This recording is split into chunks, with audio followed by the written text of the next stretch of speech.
about. And I don't know what order we're going to do it in.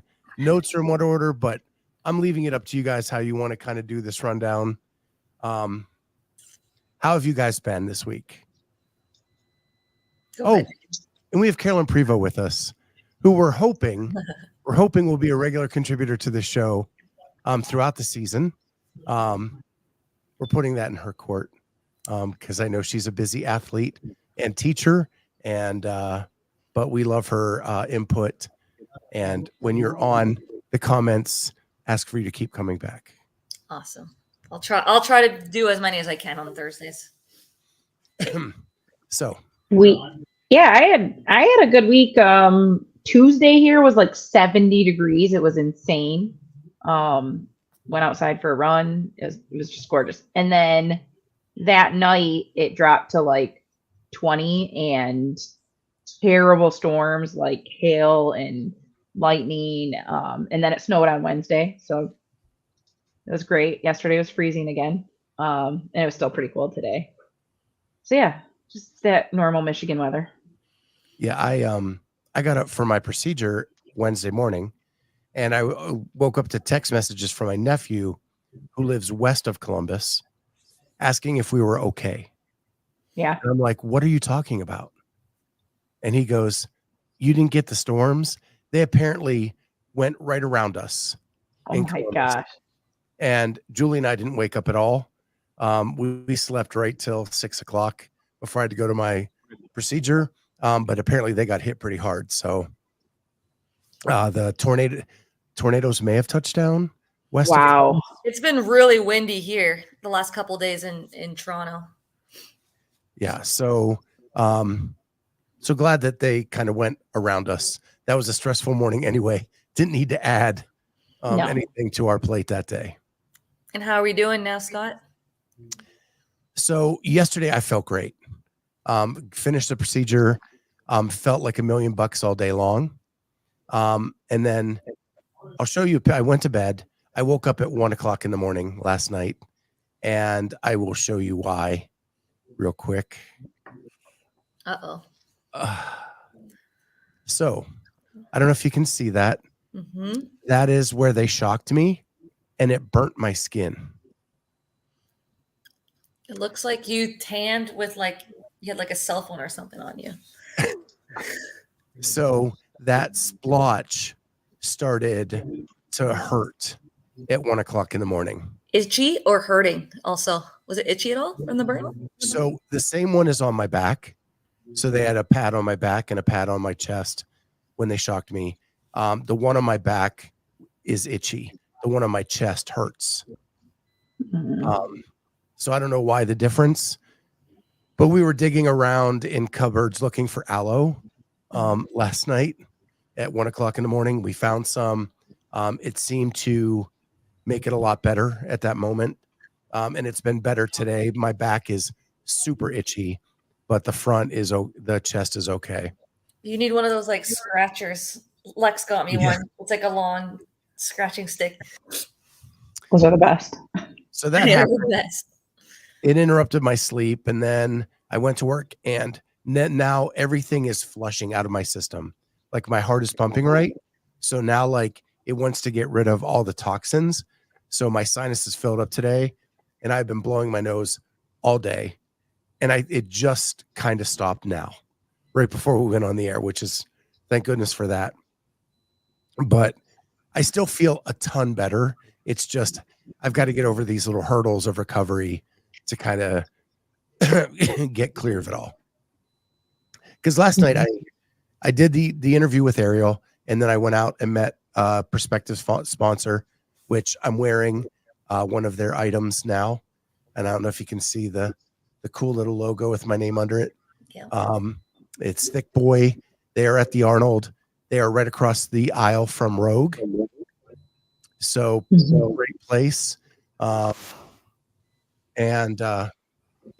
So felt great last night, and then all that today, just trying to get through everything, and then hopefully tomorrow we're past a lot of this. Fingers crossed.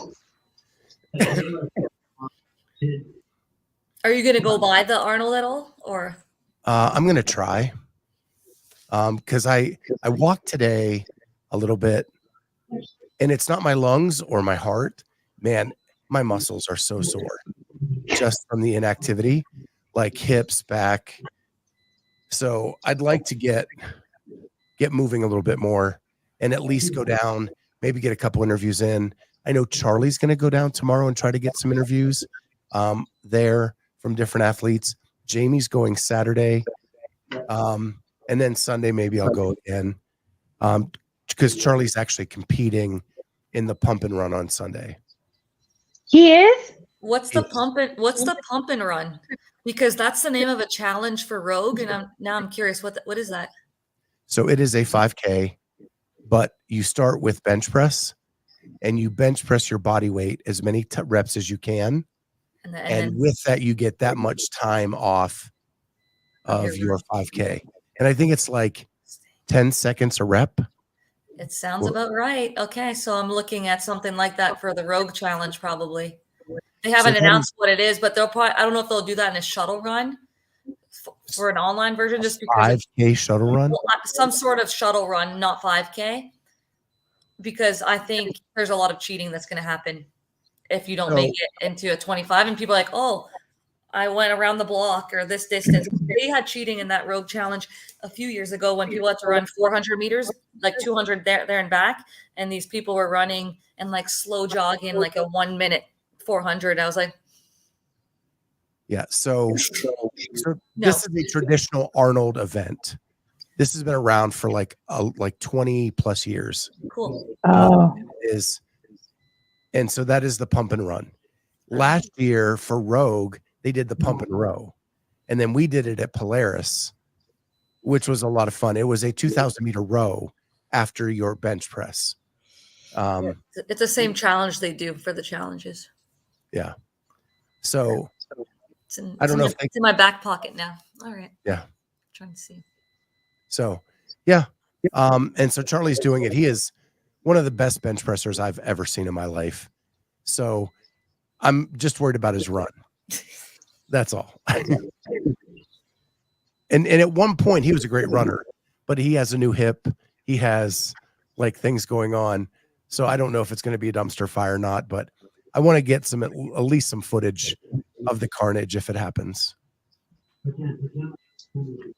That's exciting. So super exciting. Big event in Columbus, 70,000 people in one place. It's insane. Yeah, I've never been. I'm excited. I've been once, and it was dead silence. It was during the pandemic, and I had the Rogue deadlift challenge, and the only people, it was actually cool because the only people that were there were the athletes. So you got to watch any of the events that were going on. You didn't have to worry about a crowd. You just showed up, you watched this, you walked there, you saw the athletes, you could talk to the athletes. So I had a different experience of the Arnold. Yeah, I was there that year. I was judging the affiliate, whatever they call it, the affiliate gathering for CrossFit. And it was just the people competing and the judges, and that was all that was there. That's crazy. Yeah. And from years past, it was so weird. It was so bizarre, like, because it is utter chaos on stage. Great. Awesome. It is. That's when you're going, Jamie? Yeah, I got to leave at like 4 a.m. to even get there at a reasonable time. I can't even imagine what parking is going to be like because it's the busiest day. So we'll be lucky to get in there by 9, which I think is when it starts. So the expo doesn't open until 10. Oh, good. Maybe we can leave at like 5 a.m. Yeah. If you're not there in the morning, like the garage is full. Yeah. Yeah, we'll get on the road early so we can get there and be there. And then, yeah, I think we'll stay the night and go a little bit on Sunday too. Probably leave about 1 o'clock. Yeah. The Disney World of sports. Yeah, I took my daughter wanted to go 1 year because I used to work security for the bodybuilding. And so I had free tickets. And then I took my daughter 1 year. She never wanted to go back after that one time. Like it was just too many people. No. She wanted to go see half Thor deadlift. So we did. Yeah. So, Carolyn, how was your week? Same old teaching. I was correcting some math stuff tonight, and then this is a nice break to my corrections. Training's going well. I'll end up doing the open workout probably tomorrow. I watched our 67-year-old member today do the workout right after the announcement. She normally qualifies to quarterfinals of Masters, and she's excited about the changes for the number of people because I think she'll be able to make it to the semifinals this year. So hoping to see that. And yeah, so that was exciting today. Watch her do it. That's awesome. Speaking of that 65 plus, I've been talking, Lana's been sending me messages just because she's like the nicest person on earth. And they're doing their adaptive crew, and she is going to send us, she offered to send us some footage. I need to write her back and say, yes, please do. Yeah. Footage of some adaptive athletes doing the open. That'd be awesome. Plus, this is the inaugural year of trying out the 70 plus age group. So, but they're not doing it on the leaderboard of the games, though. They're just inviting the top 70-year-olds, the top 10 70-year-olds. Is that? Yeah, you have to put in hashtag. Okay. Whatever, so that you can be grouped. Because that population knows all the hashtag stuff, right? Right. Exactly. Exactly. All right. They're down hashtags. The technology in that crew. I remember Jim had one of the judges like sent something back and was like, I think basically the music either blocked it or did something, and they're like, you need to send that in with no music. And I was gone, and Jim was like, I don't know what to do. It was a disaster. The guy sent him like instructions, but oh man. Yeah, it sounds like my member, the lady that does it, and always like, can you upload it? That, how do you submit it? Yeah, absolutely. So this open workout is all that I saw so far. I didn't even see foundations. They do have a cute butt psycho shirt. It's hilarious. I may be getting that one. Yeah, it's a good shirt. All I saw was scaled was a lighter dumbbell, and that's it. I didn't see anything about burpees being differently. So like for our gym population, like almost everyone would be able to handle the 35 and 50 dumbbell. There'd be some cases, but like it's the burpee that like our members need to step burpees. And I'm shocked that scale does not step. I didn't notice unless I missed something. It is not step. It is jump over the dumbbell. I mean, that makes no sense. That's the workout is burpees. It is. Like, that's what you need to scale. To me, if you have to scale jumping over a dumbbell, then it's probably foundations. And I didn't see foundations. Maybe I'm missing something. Maybe there's a totally different like. Foundations is just burpees. No jump over. And it's a 25 pound suggested dumbbell, but it says do whatever is in the foundations, do whatever is comfortable for you. I'm surprised that foundations is burpees. I'm surprised it's not the no push-up burpee where you're like just going to the plank. No, I'm not. They want foundations to be able to get to the ground and get back up. I agree. I just know that like some of our members that would probably need to do foundations probably need to like just be stepping down to like a plank and stepping back up. Or we're going to be there for a while. Like we're going to be there for all 15 minutes trying to do some burpees. Yeah.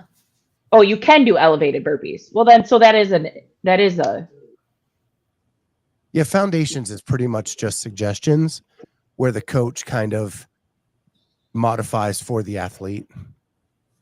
Yeah. I would have rather seen scaled be a workout people could move faster through.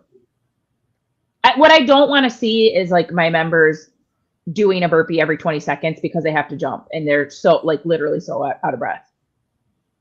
I'd like to see them get down and up and stepping and stay moving. I still am confused by the whole, it's not a 2-foot takeoff, but you can't step over, and like where that gray line is. I still don't understand it.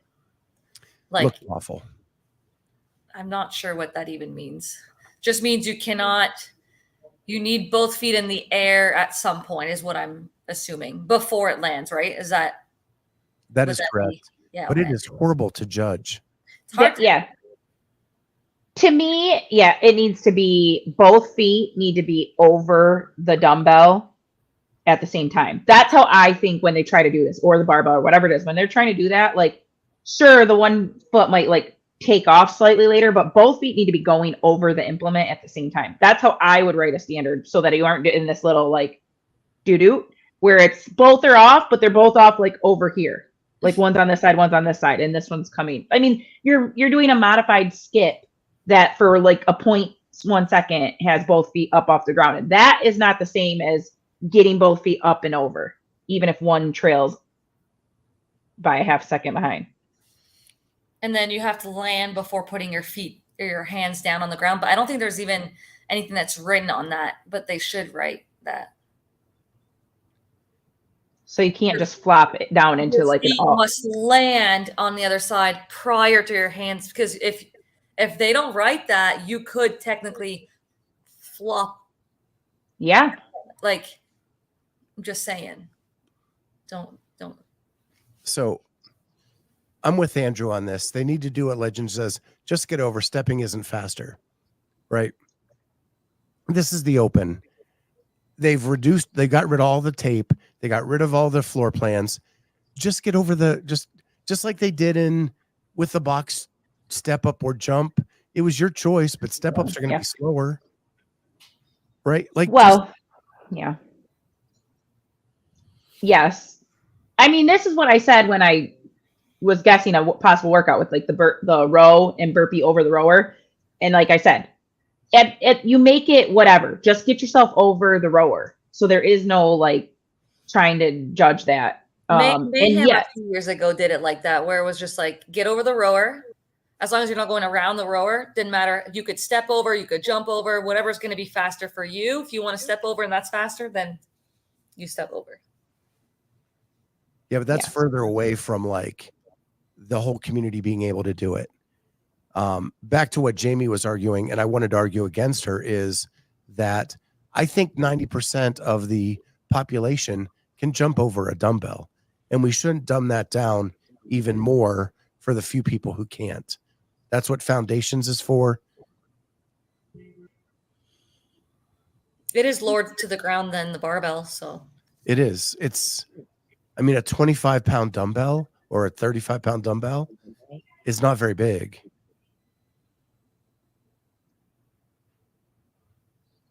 And they could literally put their foot up in the air, almost be at the other side, and then. Yeah, that's what you're going to end up getting, and people are going to end up skirting line. And I don't want to see that. Then just make it whatever it is. Just get over the darn dumbbell. So Kenneth asks, from a non-cult member, why is it allowed to stay bent over when doing the burpees for these jump overs? Just for speed reasons? Usually when it's a lateral burpee, you don't have to clear the hips. If it's a bar facing burpee or a dumbbell facing burpee, then you have to clear the hips. No. Right? No? You stay super low on any, unless it's a burpee to a target, or just a burpee. Or a burpee, you aren't jumping. Jump. Okay. Burpee box jump, you have to open up your hips at the top. Burpee box jump overs, you can stay low. Burpee or bar facing burpees, you can stay low. Lateral burpees, you can stay low. The only ones that you have to open the hip is to a target or a regular burpee without anything else, or a burpee box jump. Well, that's because it's the box jump, and the box jump standard is standing. Literally only burpees to a target or burpees are where you have to stand up, open up hips and shoulders. The truth of the matter is, Ken, is that this is so Carolyn can finish top 5 because she's really good at this technique. It's good. Staying low. Ready for it. I mean, it's hard to catch your breath, and so you have to be fit enough to do that. Just don't breathe. Well, yeah, you got to go fast enough. You have to be fit enough to maintain that. Otherwise, you'll notice in longer workouts of bar pacing, there are people who will end up kind of standing up and hop and jumping over because they've gone too fast and they have to start slowing down and breathe. So I have the workout up.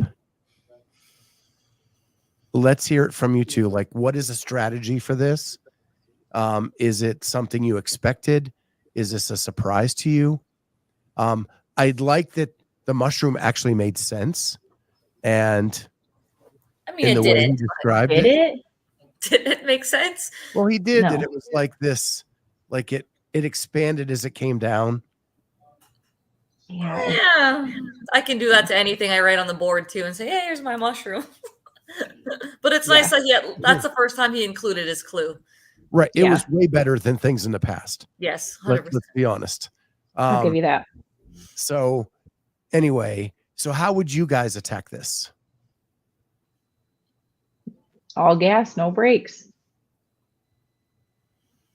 I mean, it's unbroken. You just have, it's going to blow up your back. I've heard it's going to get grippy too.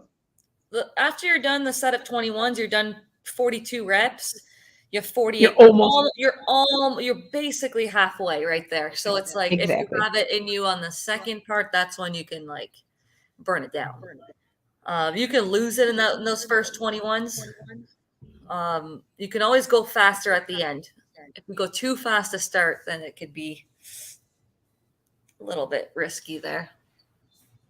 Yeah. But if you know your capacity and you're able to hold on to that pace, then you can push. So, Carolyn, did you do 18.0? 0.0. What's that one? Yeah. So immediately when Dave started announcing, he goes 21:15.9 dumbbell snatch for over dumbbell. I was like, oh, we're doing 18.0. Well, I couldn't remember. It was like what year that we did was 0.0. It was the week before the open. And I was like, that was like a 3-minute workout. Because I did it. I did it with my son. This was 5 years ago now. He was littler. And I got to find my video. I have not had a chance to do that because I want to pull that up. But I remember it being about 3 minutes. So and then he, spends 5 minutes going over the progression, and I'm like, all right, so double 18.0. So it's going to be 6 or 7 minutes. I may have done it, but I don't remember. Spot on. I was like, I was spot on at the time. It seems familiar. So yeah, was it a year where they did like a practice run? He did. The week before the open started, he had a workout. I actually am shocked he didn't say 18.0. Because like that was my second year and I was like so gung ho about the open. And I just remember that came out and I was like, I am doing this. I'm figuring out like maybe it's going to lead to something. But yeah, I did. It was like I may have been. I don't remember. I remember something like that. I just don't remember if I did it or not. But you were probably too good for it. It was like for us noobs trying to. I for sure have it. I need to find my time. 18 had the dumbbell. The first or second one had the dumbbell front squats with the burpees on that one. Mm-hmm. And yeah. Interesting. Kenneth, who's been a member now for 11 months, new favorite show of the week. Don't tell Coach Cheryl.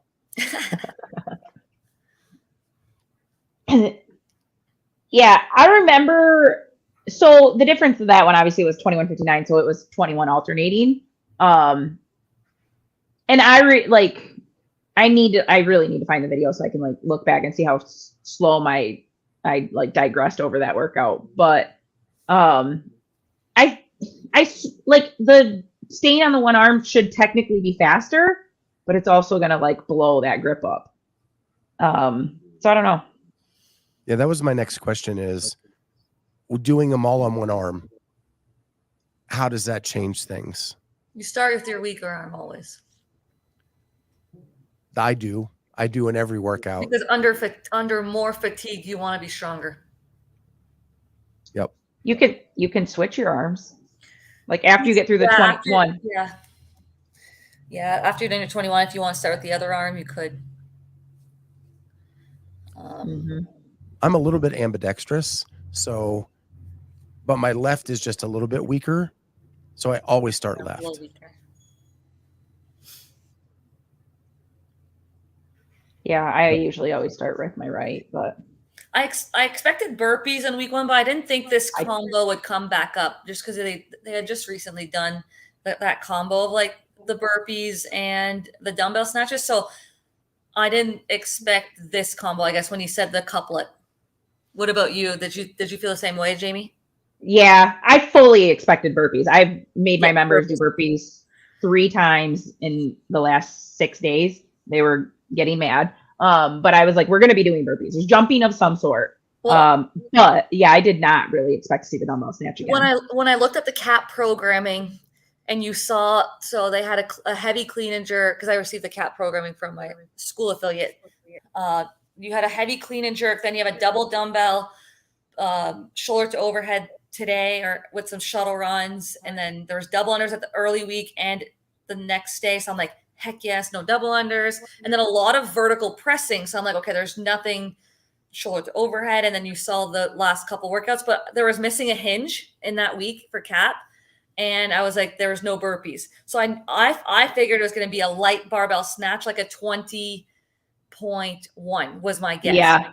Like a light snatch and burpees, which I love that one as well. So something like that. So when this came out, I was like, oh, you know what? This actually made sense for what was programmed on CAP in terms of like the movements that were there.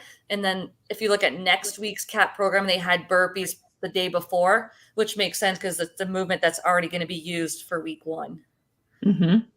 I study that stuff. So Coach Krispy Kreme, Jamie's coach, hurt himself today. Oh, no. I'm assuming you just did the workout. And I would like a text message with your time so I know what hurt physically or emotionally. You got to be more precise there, Tristan.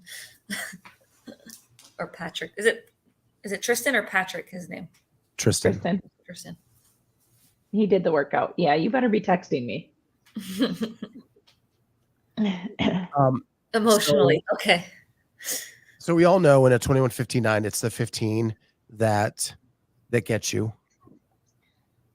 Is there anything you can do going into those 15s, or do you just have to grunt through it?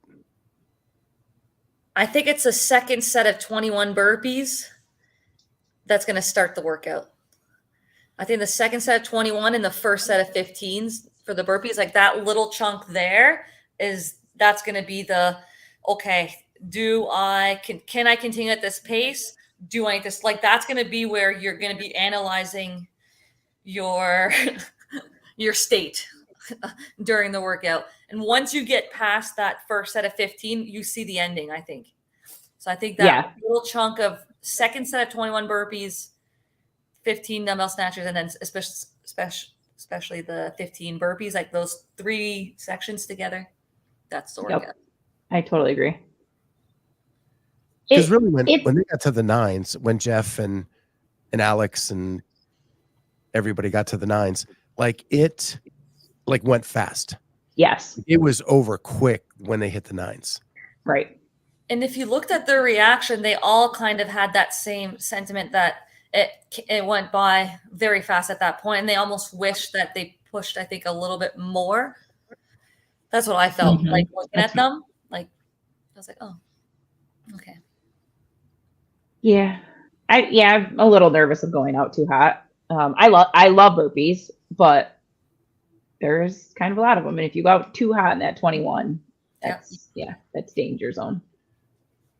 So you both are going to attempt it tomorrow, most likely with a repeat later in the weekend, or no?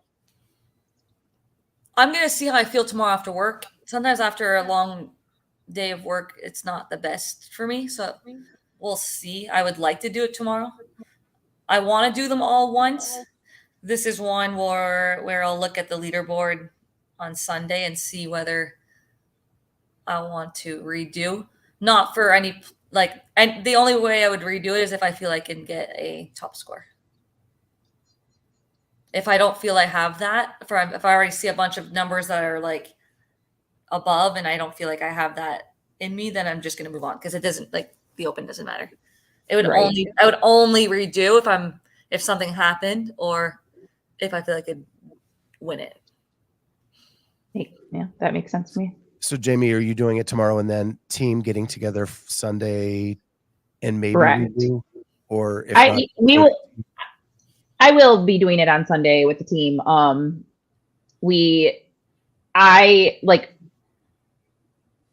not going to save my attempt for Sunday only because I'm going to have been on my feet all day Saturday and Sunday at the Arnold, and I don't think that's a good idea. So I'm going to try my hardest tomorrow, and then I don't know, maybe competing alongside them at the team will give me a different fire, but I have to have an attempt at the affiliate, so I need to go on Sunday and do it. Okay. So I'll definitely do it. I'll definitely do a run through on Sunday with everybody. And then in like next week, maybe I will only do, because I only want to do these workouts once. Like there's just no reason to be doing them twice. And I don't really want it to mess with training right now, but like the only reason would be ego for people. Like if they're not happy with their performance and they're just like, they don't want to or if you're going for money, like that's it. Yeah. If you're already in that 25%, like there's move on. Right. Like, but people don't want to move on because it's like an ego thing that you want to like perform better. Yeah. But really, do you need to? No. Can you learn from it? Sometimes, yeah, for sure. You can learn from it. Sure. So I guess it depends on the situation. You could also argue practicing a redo here could practice a redo for quarterfinals. If you have to redo stuff for quarterfinals, like could be a good tester there, I guess. But people just want to train, I think, through the open, which is the most important thing. Mm-hmm. So I have to do some serious soul searching this weekend because 21 50-pound dumbbell snatches is very doable for me if I take my time. And then a couple burpees here and there is probably doable for me just to keep my streak alive for 12 years. But I have to be careful too, not to push too hard and not to have any setbacks. So lots of soul searching this weekend. And do I stay in my lane? It's what does the streak matter at the end of the day? Like I've been doing it since 2013. A lot of people get injured and take a year off. You know, it is what it is. So my next question is, who in the field of the professionals is going to be good at this? Colton, Justin, Noah, Chandler, Scott Tetlow. Oh, Tetlow. Tetlow and Jack Rosema and Justin will do well. Pat Vellner too. Those are my top picks. Bigger. We already know Noah went, so. Yep. So yeah, there's Noah. Posted time of 5:51. And Chandler has 4:49 or 5:49. I'm actually shocked that Chandler beat Noah. I'm not. Chandler's one of the best explosive athletes off the ground. Like Noah's burpees are so fast. Chandler's they both good at burpees. So good. I think it was on his story, maybe. Oh no, right here, yeah. I love Wex's comment. the GIF. Like, oh. The GIFs on stuff is so funny. Cracks me up. Even he makes it look like it's gonna hurt. There's gonna be, for the elites, there's gonna be a big bottleneck, like in that low 6, high 5s. It's just all gonna be a cluster there. Like 1 second's gonna be huge. And then like I was just looking at the standards and it's a face away from the dumbbell. Like I missed the beginning of the announcement because I didn't know you had to face away from the dumbbell to start. And then I saw Noah, I think on his story, post away, and I was like, oh, let me look at the standard. It's like the first sentence. Like, I don't know why they even do that. They didn't start with their back to the dumbbell in the announcement. It says it in the rules. Once again, they effed up the live announcement. Did they not start? Because I didn't know if I just missed the beginning, because I didn't remember seeing that from the 4 that went. That's why when I saw Noah had his back towards, and I was like, huh. I was like, I don't remember that. I was like, maybe I missed the beginning because I was chatting. No, So once again. So they messed that up then. I just want to know how I get the surgery to take my head and put on that body. That's all I'm looking for. Oh, so that's why Justin, or that's why Adler has 6'13" and not 6'10". That makes sense, because I was wondering why 6'13" was written on the leaderboard when I remember him doing 6'10". So there must be a 3-second penalty for the false start. Wow. No. Oh. Okay. So get it together. Make sure you face away from your dumbbell to start when you do it. Yeah, I'll make sure, because I want to make sure it's good for quarterfinals. They write the darn standards. How do they not get it right on the females? Hold on. For the females, Emma McQuaid, I'm going to throw it out there. If you look at any of the burpee workouts that I've posted the last few years, she's always up there. Was Emma the one who won, or was very top of the 20? She won 20.1. Yeah. Okay. The snatches and burpees she crushed that workout. She does well on every burpee workout. Yeah. Ariel's pretty good too. Ariel does well. Yeah. Emma Lawson should do well. Emma Lawson. Yep. So Haley's coming back. Do you think this is a good one for her to start with? I do. I do think that's a very good one. Of course. Mm-hmm. Yeah. People that can just suffer, just go. Mm-hmm. If you look at the leaderboard last few years of every burpee workout, there's a few of us that are just always there. Just it's the same group. One day I want to say just a few of us will be. It's literally it's the same. If Emma Cary was there, she would win. It's just us three. It's just us three, Scott. These three.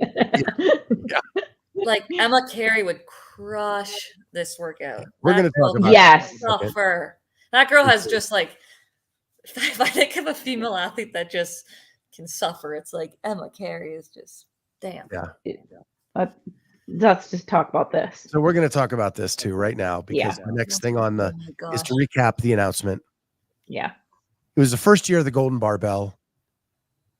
No real announcement as to what that was. And it wasn't until I talked to Ariel yesterday in the interview that she told me a little bit more about it, and I kind of understood it. So what they did is, the winner of the open announcement will get a golden barbell. Jeff Adler held it at the end. Apparently it's a 35-pound ladies barbell. So he's super excited about that. And they added 2 workouts to the open announcement. Went live on Instagram yesterday with no preface as to what it was. People got all confused, thought it was the announcement, thought they missed it. Thought it was a leak. And it was just workout 1, which was Nasty Girls. So cool. You get 4 elite athletes to go back and do this legendary workout in a very similar style to what was done back in Nasty Girls, but it wasn't promoted. Nope.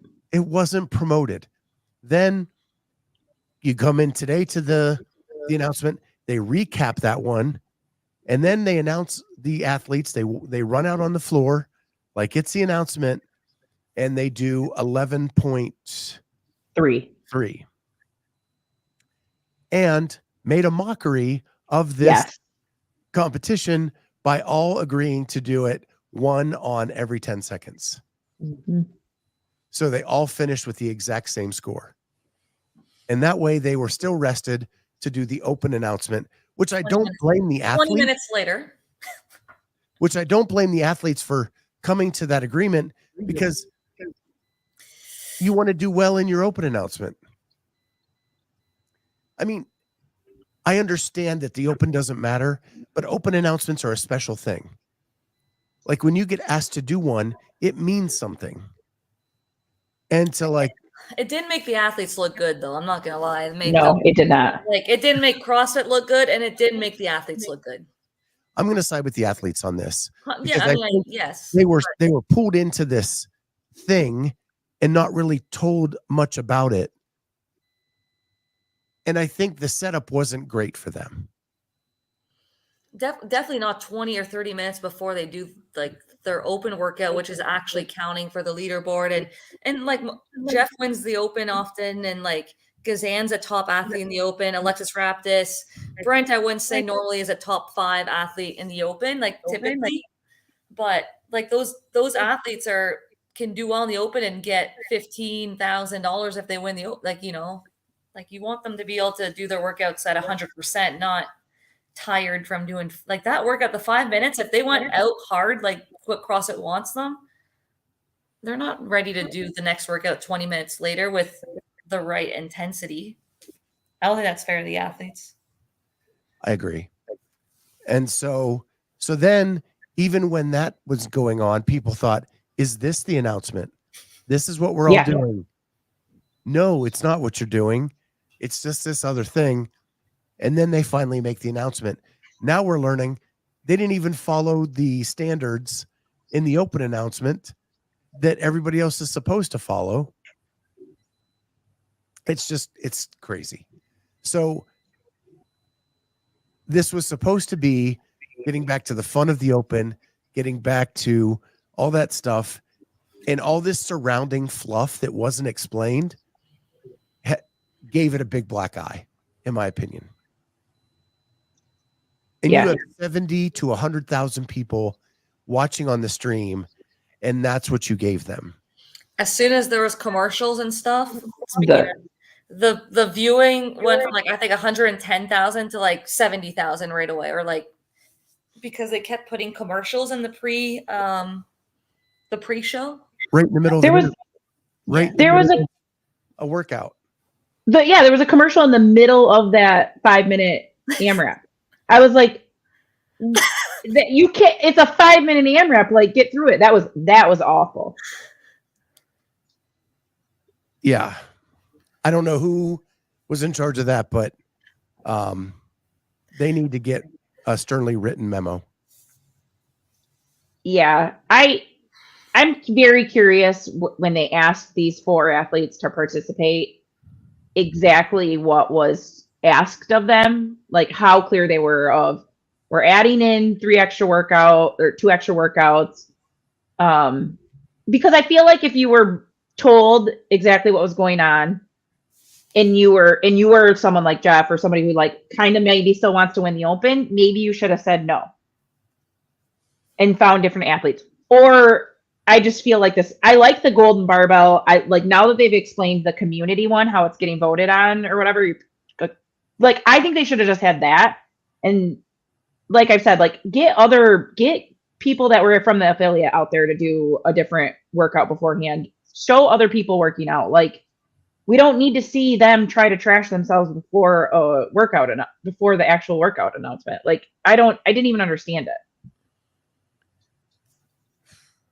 So I'm the last person that is like, hey, I want to do it like we did it back in the day.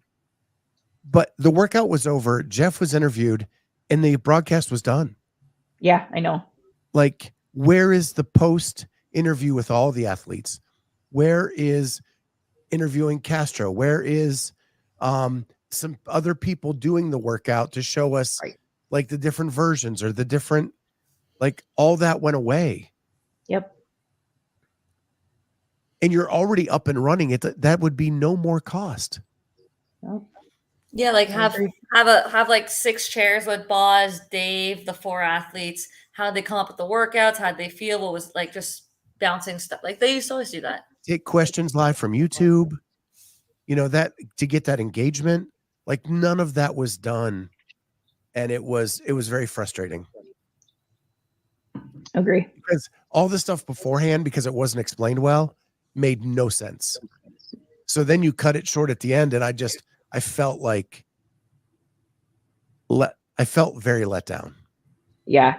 You know what would have been cool? Would have been to like talk to Castro or even the athletes afterwards, but do that barbell workout 20 minutes after, 10 minutes after, something, and see.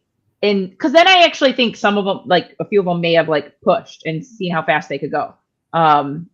It's definitely probably wouldn't have been the fastest, right? Like they wouldn't have been competing with Froning's numbers, but because they've just probably killed themselves doing burpees and snatches. But they're all. I think that would have been cool.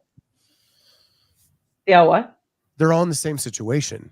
Yeah, they may like hit an all-time PR, but they're all in the same boat at that point. And but I don't think they should even pick workouts that are like open or like girl workouts or like stuff that people already know the scores and what's a good score, because like right away they're measured against that. And it's like, are they trying, like pick a new workout that's unrelated that the community can try after or something. Because I think if you give them like an open workout, you're already putting, Rich Froning won this workout and he had 90 reps or whatever it was. And then you go and they do 30 and you're like, oh. Yeah. Yeah. Well, yeah, that's what was. Yeah. Yeah, it was embarrassing. All right. So let's move on from that. And hopefully they learn from this and do better next week.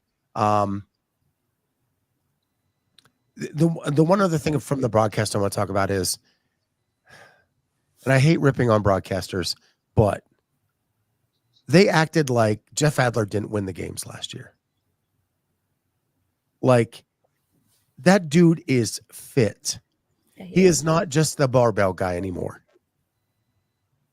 And to be shocked that he was good at burpees and snatches is just really kind of pissed me off. I'll be honest. Hasn't he won the Open twice?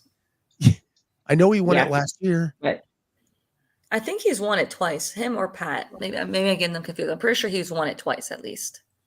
And I know people think I'm the biggest Adler apologist, but that guy won the games last year legit. Agreed. And to act like he didn't really was pissing me off today. And he just is not getting the respect that like Justin wins at one time and people were acting like he's going to run away with it for the next 10 years. Mm-hmm. Jeff wins it and look at all the polls. Like his highest ranking is like third. Mm-hmm. Mm-hmm. Oh, I've never been so like hopeful for someone to win again as I am for him.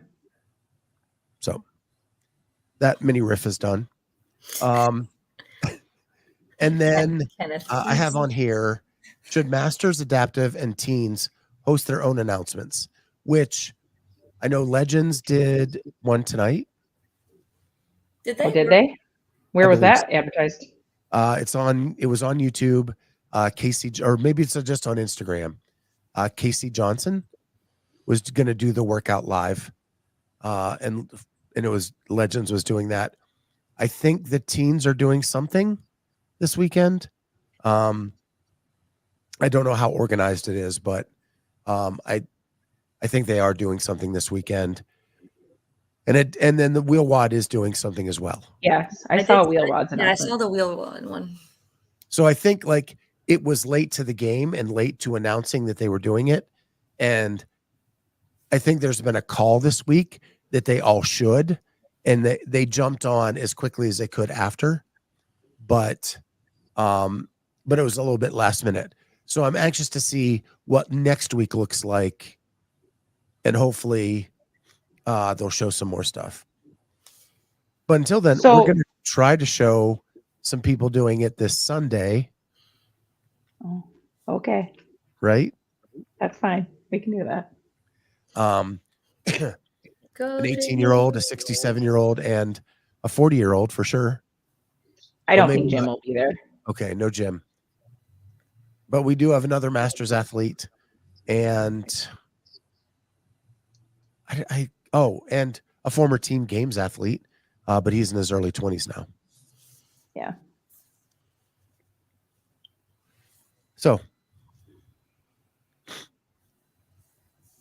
So the Masters had just a single person doing the workout? Just one person? Just one person. That's very strange. Yeah. So Kenneth is reporting that Colton lost his mom today. What? Yeah, he did a little post on his Instagram. I saw that earlier. So we don't even know if this could affect his season and he's competing or. Oh, no. Wow. That's terrible. Yeah. Prayers out to Colton and his family for sure. That's really sad. Kenneth is asking where the ages video is. We'll do it Sunday. Yeah, basically. It's spring break. So Haley is not here this week. I had a video of Jim and I that I thought about doing, but yeah, we'll make it the open workout. Yep. Okay. And Heat 1 app. How did your picks go today? I have So no far? idea. I gotta go open it up. Yeah, I haven't even looked. I didn't do it. Carolyn. I know. I did it at the games though. But I also knew the workouts, so I knew how to pick them. Yeah, you had some inside knowledge. So I picked Adler and Raptus. I did too. So you're 2 for 2. Yeah. Nice. Of course. Were those the only picks that you could pick for this? No, there's a lot of picks, but we don't know the results yet. Okay. Tomorrow It looks like we they're have all Taylor Friday. Swift, Pepper. Yeah. We have an underdogs matchup tomorrow. And then the brackets for the weekend are Jay Crouch versus Jeff Adler, Brent Fikowski versus Roman Krennikov, Dallin Pepper versus Ricky Garrard, Yona Koski versus Pat Vellner. And then on the women's side, Daniel Brandon slotted in for Emma Cary against Laura Horvat, Gabby McGowa versus Emma Lawson, Alex Kazan versus Ariel Lowen. That's a tough matchup. I think McGowan and Lawson. It is a tough one. Alexis Raptis and Tia Toomey. Oof.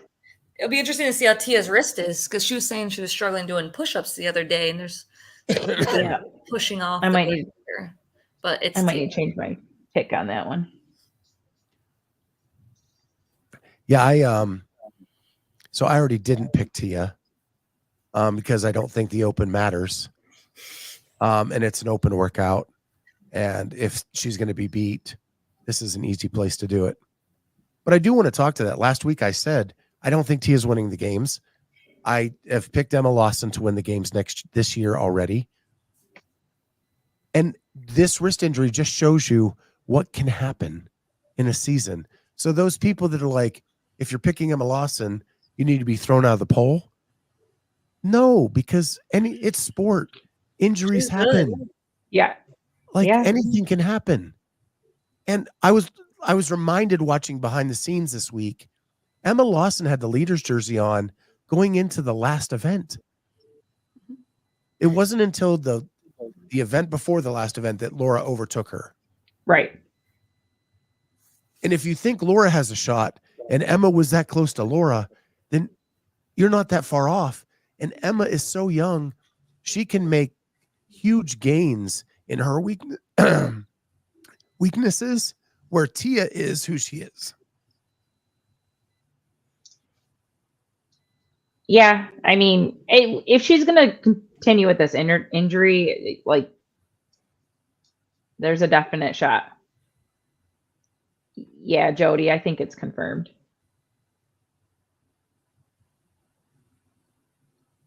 Sorry about that. I got all ramped up. You're a little verklempt. I think, Jamie, you had picked Emma last year going in for the games, and I was like, no, you're not crazy. I was like, Emma's good. Like, she can win the game. And remember we had this, like, I was in the chat, and I was like, no, Emma's going to be up there. And sure enough, she was. She's got it all. She does. I just don't think Tia's beatable unless she's beatable, like she beats herself. Like if she has an injury or something like this. So like if this continues on and she's unable to, I mean, I'm very curious to see how she performs on these burpees. Same. So yeah, she could take herself out of it. She's 2 years older. Yeah, it doesn't matter. That doesn't matter. She still beat 90%, 99% of people 7 months pregnant or whatever she was last year. Exactly. She's still, I think she beat me in like 2 or 3 of the open workouts. And I was like, damn. Yeah. Yep. She's still so good. This is so far away from everyone that it's just, So, okay, we've finished pretty much the open. We've beat that horse. Yep. Emma Cary. Kenneth is bringing it up. I hate when Kenneth tries to do my agenda for me. It's on the agenda, Kenneth. We're not missing We'll get there. Give Kenneth access to the notes, okay? Give him access to the notes. He's got some topics. He's going to lay it down for us. She announced today that she is sitting out the 2024 season because she wants to prioritize her faith. Mm-hmm. If you watch the Mayhem Athlete podcast with her, you kind of saw this coming. I kind of saw this coming. I shouldn't say you should. What she was saying was a lot of the same things that I heard from Olivia Sulik when I was talking to her about her faith and why she made the decision to leave CrossFit and go all in with that priority. Okay. And so, and they were roommates. Okay. And they both, Dom was both of their kind of counselors in this discovery. So the one thing that is different between Olivia and Emma is Emma was like, I am coming back. I just have to prioritize things first. Mm-hmm. So I think I'm very proud of that decision. It is a very adult decision that she's making to do that. And if that's what she believes and her faith is telling her to do that, I think that she needs to take that step, take a year off, get herself where she needs to be, and then come back and use her gifts to glorify God in that way. Yes, Beck, we are talking about Emma Cary. So Lex throwing out there, she thinks it may be more than just that, maybe a back injury. I don't know. Go listen to that Mayhem podcast. Like, the writing was on the wall. I haven't listened to that podcast, so I haven't. I caught none of that. Especially the last 20 minutes. I sort of thought that was kind of why she was going to Mayhem, to be in that environment. But I think so. But so I think she talks about in the Mayhem podcast about how she always talked about how God was important to her, but she didn't feel like she was living that out. That as much as she was saying that, CrossFit was still the main thing in her life. Mm-hmm. And so I think she has to remove that idol that she feels she has, that temptation to get right with God. And then once she's right with God, then she can prioritize what the rest of that is. And if you're going through that journey, Cookeville is probably the right place to be. Because Rich did discover a balance that he could glorify God and compete. Right? There are people around her that have done it. So it's and with Mayhem, you don't know when the interview occurred because they do everything tape delay, and it comes out weeks after the fact. But she but again, a lot of things she was saying were the same things Olivia said before she stepped away from the sport. And again, they're best friends. They were roommates in Naples. So it didn't surprise me. But I do wish her well. Like, it surprised me in terms of how much from an outsider perspective, I know that Emma loves CrossFit so much. So it's like, it's so surprising that, like, to see her at the top of her game, really. She could have podiumed last year if she didn't mess up on the bike, really. She messed up there. And then she just kind of had a poor strategy on the rope climb, because she was like top 3 before she missed that rope. Like, you take those 2 and she's literally on the podium.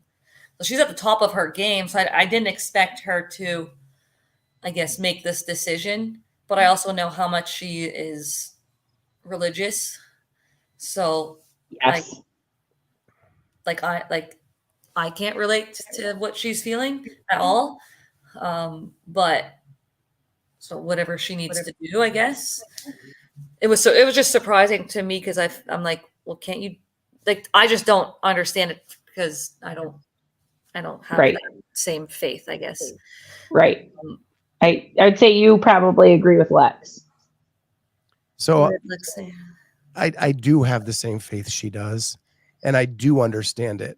And it's hard for, I think, for people who don't have the same belief system to understand that you love so much, something so much, you have to take a step back from it to put it in the right perspective in your life.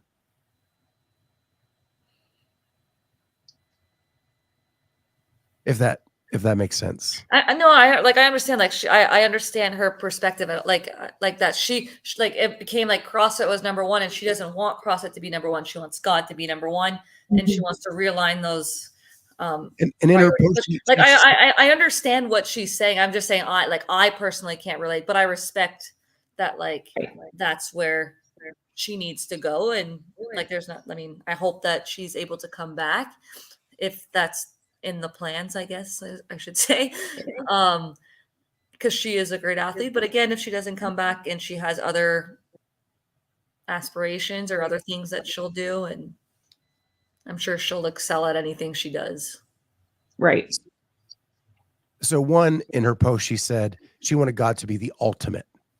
Like, she doesn't even say number 1. She's like ultimate, which I think is expresses it even more than number 1.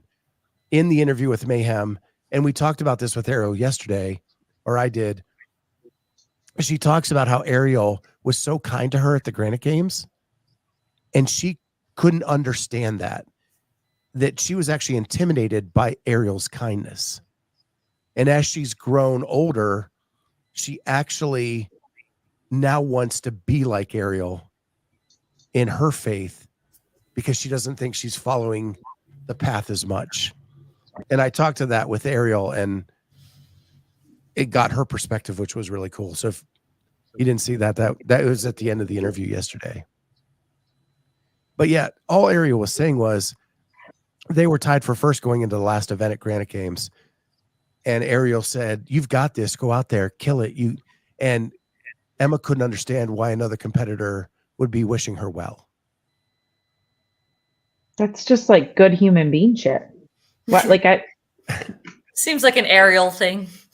Yeah, I mean, that totally seems like an Ariel thing, but it also seems like a good human thing. Yeah. Like, yeah, is every elite athlete at the games a major raging bitch? And like, okay, I'm confused. no, not at all. I've only had good interactions with people. But I've Emma had, like, is more interactions with certain people than others, but they've all been good. Emma is a silent killer, and so she just, yes, I get it. She is very tunnel visioned in what she wants to accomplish. And with that tunnel vision, she was keeping God out. Yes. Even though she was saying she was keeping him in. Yeah. So, but the bigger umbrella issue with this is now 7 games athletes that have announced that they're not competing in the individual division this year. Females. Yes.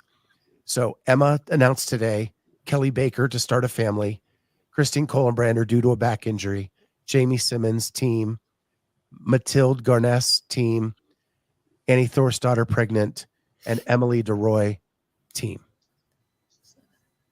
7.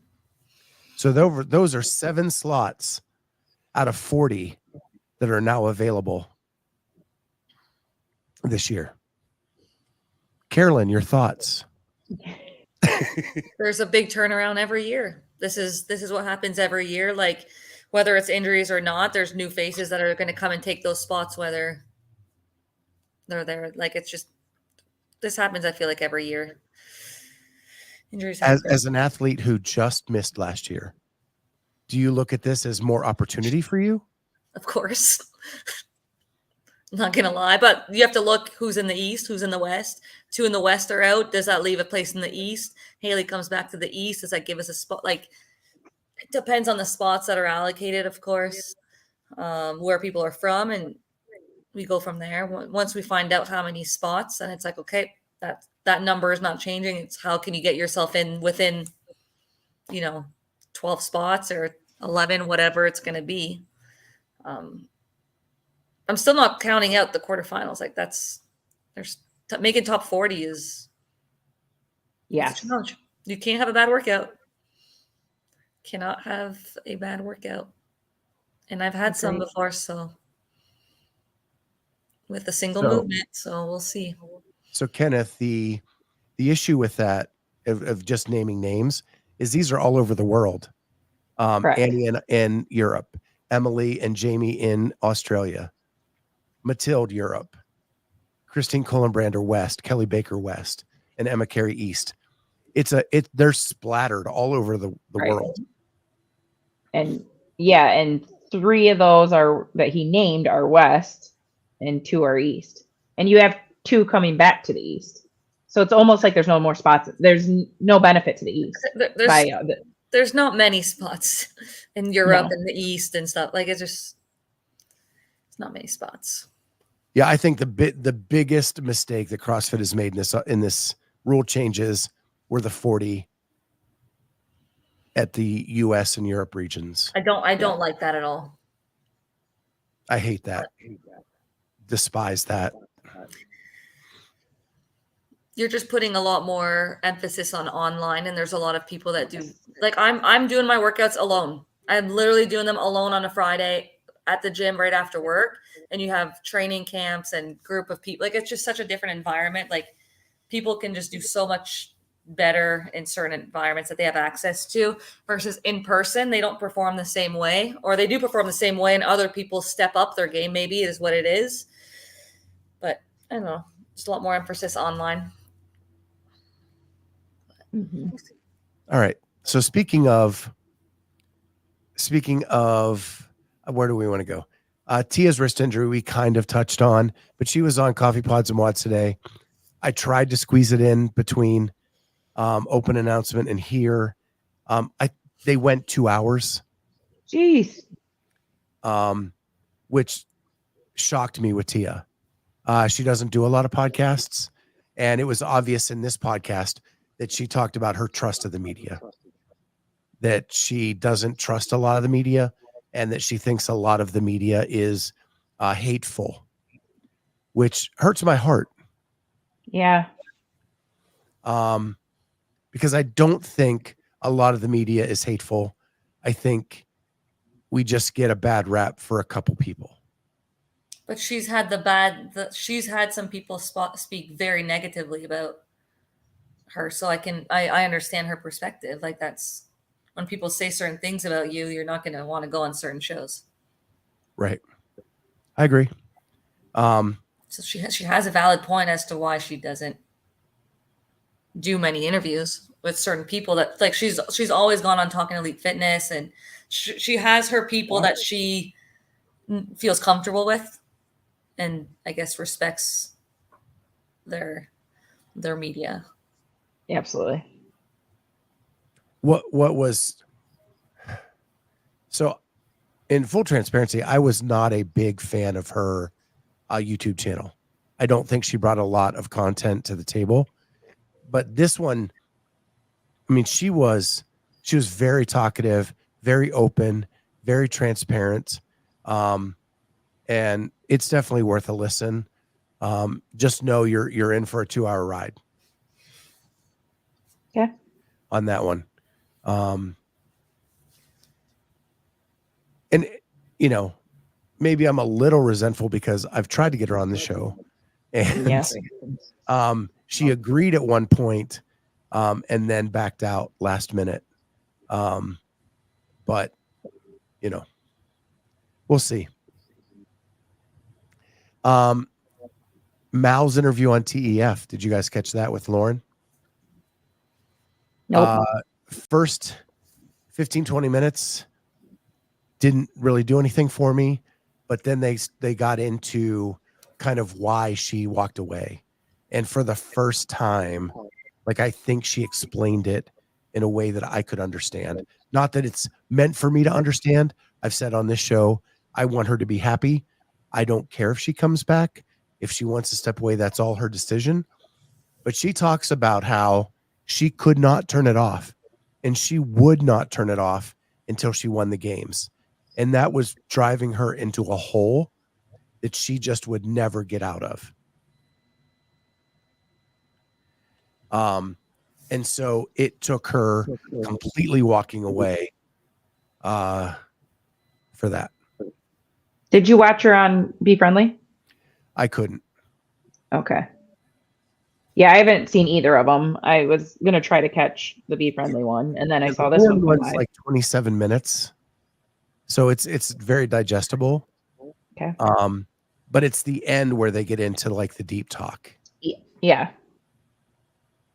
I tried to watch the Be Friendly one. It just didn't have any substance for a while, and I was like, I got to go. I heard that, like content. But quite a few people said if you like scrolled to like 30 or 35 minutes and then started, it would be better. So I might try to do that. Yeah. Behind the scenes, I finally finished it. So I wanted to give like a last one. Carolyn is like the star of the demo team. She's the only demo team member that makes the cut. I am. You are. I think they have Victor Hoffer in there in the background. Yeah, they would have had Victor doing some of the gymnastic stuff, no? Yeah, but you are the talk. speaking part. Correct. You got all the speaking parts. I'm always talkative. Lex lets me know that too. So in my opinion, it was very good. It was nice to get back to something like that. But I will say that this show and this company love all the athletes. Like we try to interview all the semifinalists. We know all the games athletes. As the episodes went on, it definitely funneled down into a handful of athletes. Sure. For the end. Right. And as that got on, I wanted to know more about others. But again, if I did that, it would be a 24 episode. Do you think it would be hard because of the cuts as well? As the field got smaller, there was less people to also interview? And then they focused a little bit more on, would that be a factor? No, and it could be like I wasn't there. So it could be that the athletes weren't available. Like those athletes that I wanted to hear from didn't make themselves available to Savon and his crew.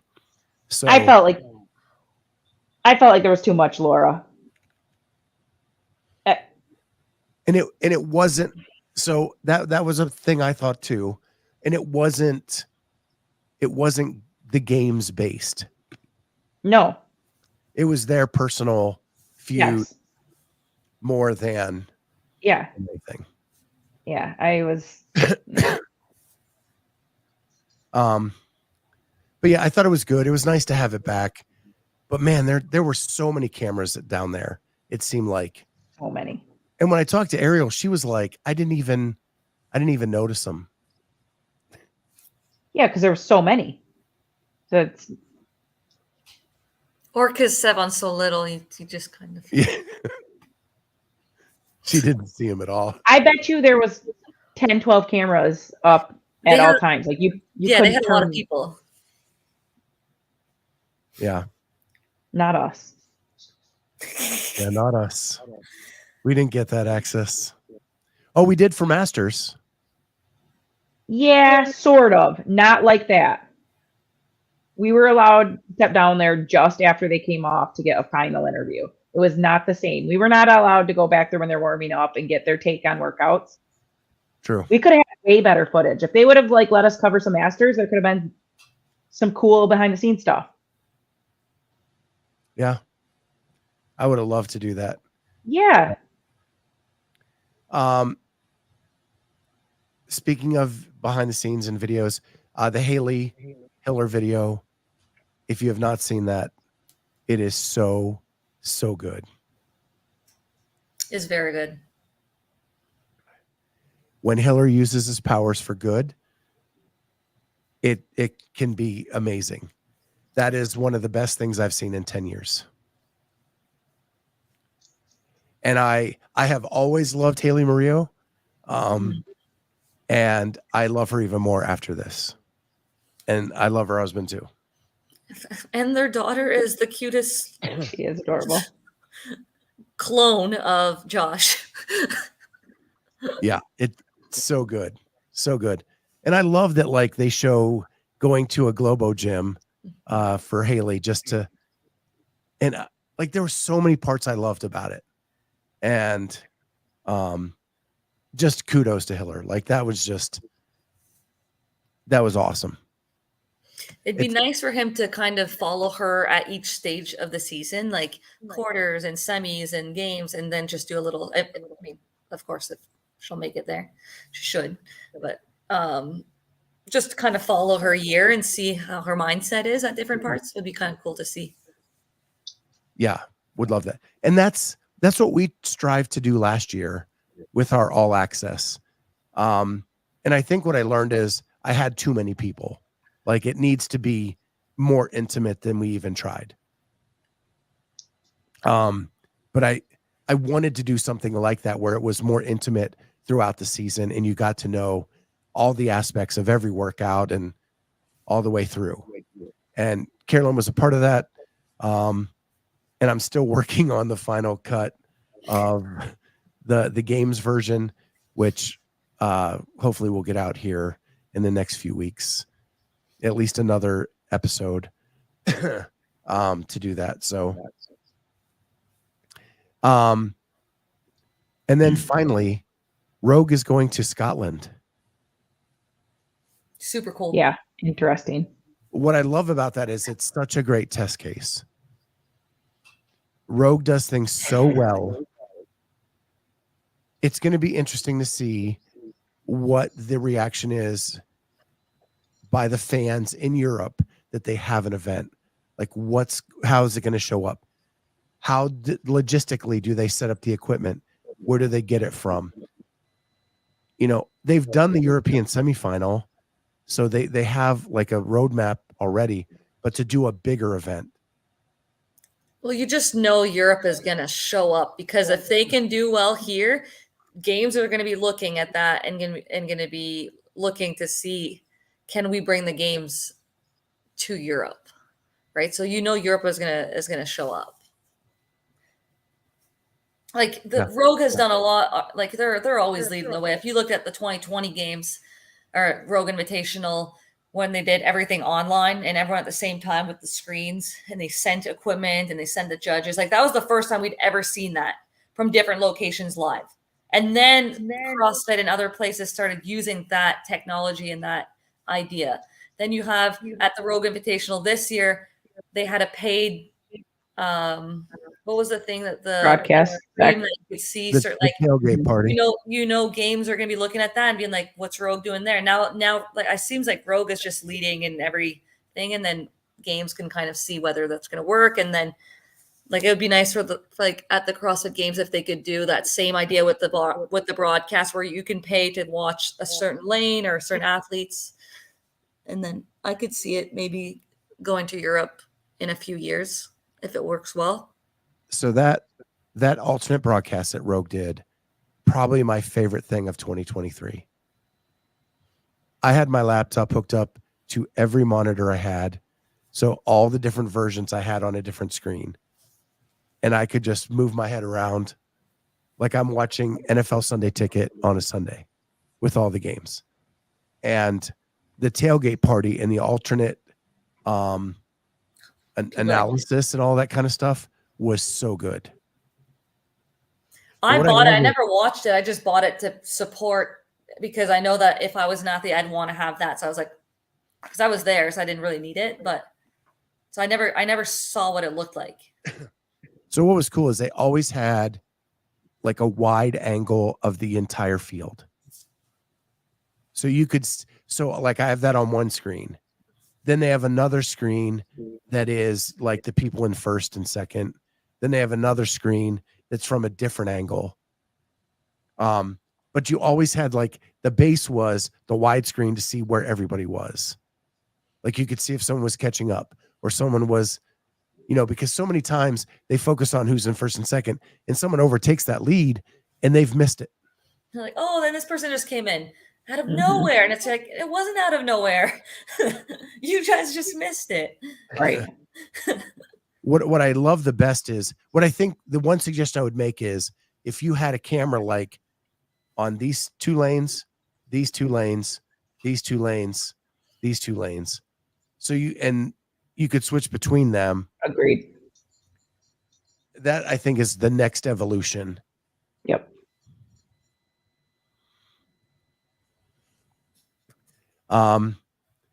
Kenneth is going deep. Yes, it even beat out getting to interview Stacey Tovar. I'd love the suggestions in the comments about I'm really hoping Scottish Highland Games style events. So that Rogue. Yeah. I didn't look in, like I just saw that Rogue was going to Europe and that was my initial thought. I basically thought they were gonna not do Rogue here and go to the like Highland Games. So I guess so they're just doing their own event. They're just making a whole brand new event over there. No, it is the Rogue Invitational. Okay. They're doing Scotland this year. So it'll still be our CrossFit. It's not going to coincide with like, yeah. And I don't know. Right? Like Kenneth said, it's going to be mental. Strongman is huge in Scotland. For sure. Isn't it in November, Scott? I can't remember. I thought it was later, right? It's October. They're moving it? Yeah, I think they moved it a little further to November or something. If I remember. The video they put out is just gorgeous. And I just was in awe of that. So yeah. I would love to be able to get some sponsors and get over there because I think that would be so killer. But without major sponsor changes in this show, we will be watching it on the tailgate party because I can afford the $20 to do that. Yeah. Andrew Sten does confirm it's in November this year. It does make it weird that they always do it on Halloween. Yeah. It is weird. My wife is a big Halloween fan. And when my daughter was little, like if I actually had a work trip on Halloween once and she freaked out that I was not here for Halloween and my daughter. So I find that odd, but maybe not everybody celebrates like my wife. Oh. I like Halloween. So I think that's everything we got for this week. Guys, got anything else to add? No, I've got to get through all my open setup for tomorrow for the gym. At least there's not much setup. Yeah. That's true. Yeah. No tape.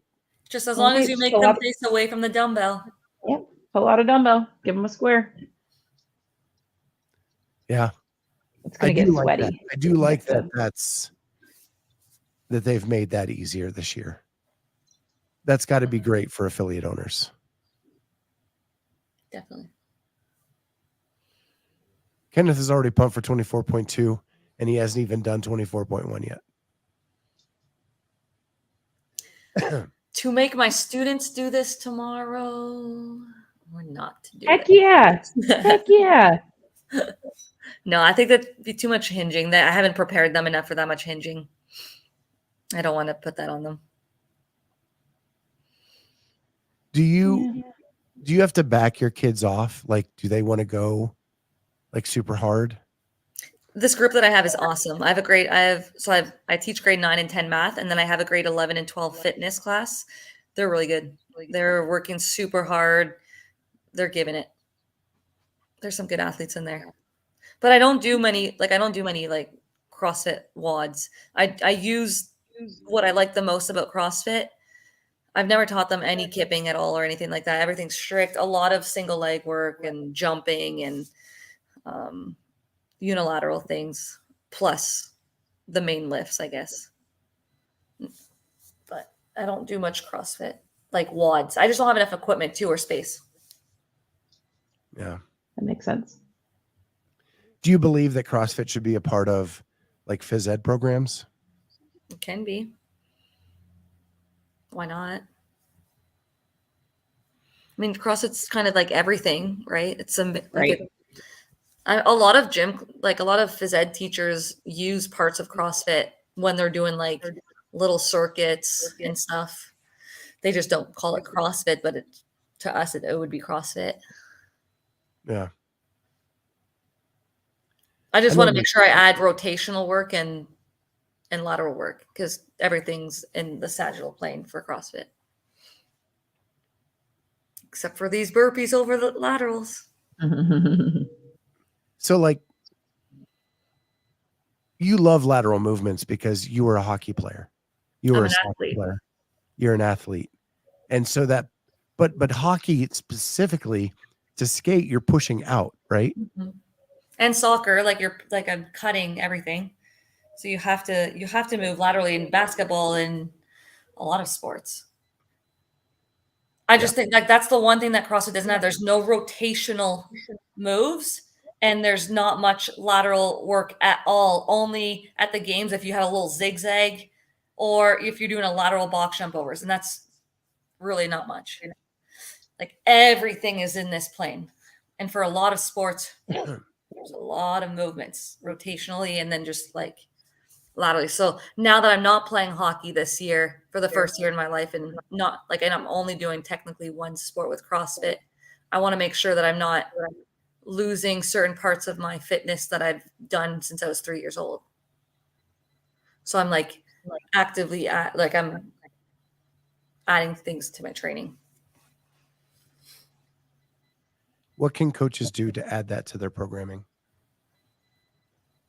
Then some of the accessory work, like some med balls to the wall, some like anti-rotation, like Pallof presses, just some rotational work, some simple bounding in warm-ups. It can be in warm-ups and accessory.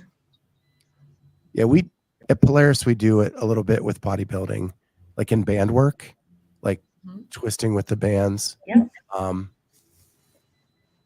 But yeah.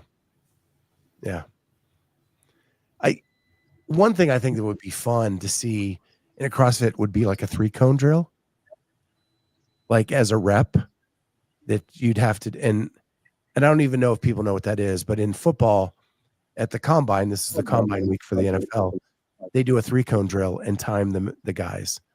And it is a super fast, quick, short shuttle run. The 5-10-5? Yeah. The pro agility? My students have that tomorrow. Yeah. And I think that would be like, if each one was a rep and you had to do those, it would be adding some of that lateral movement because most good people through a 3-cone drill are moving sideways. Yeah. The good scores you have to shuffle. I guess the shuttle runs on the pivots add a little bit of athleticism there, but yeah, I'd say for Andrew in the warm-ups and the accessory, I just think those are important things to add. And then the rest, CrossFit's the best methodology for general fitness after that. It's just missing a couple key things. Yeah, we've been doing a crap ton of barbell landmine stuff. Yep. All right. There you go. Listen to Carolyn Prevost, programming for your kids in your class. All right. With that, good luck to everybody on 24.1. We might be back with you on Sunday with some live footage of that and Jamie's team. We will try to post that up as soon as we can once we know for sure that'll happen. And with that, if you want Jim, Haley, and I, then you're going to want to go live tomorrow. It just, I don't know. We'll talk about it. we can go live tomorrow. I'm here. Maybe. Okay. We'll talk about it. We'll see what time everyone else is going. I don't want to be competing with other streams. All right. Cool. Well, with that, thank you everybody for joining us tonight. This is a lot of fun. And we will see you next week for 24.2. And hopefully the broadcast is better on how that goes with that's Colton Mertens and Justin Medeiros live from the Shred Shed. Shred Shed. We'll see you all later. Bye, guys. Good night, guys. Bye.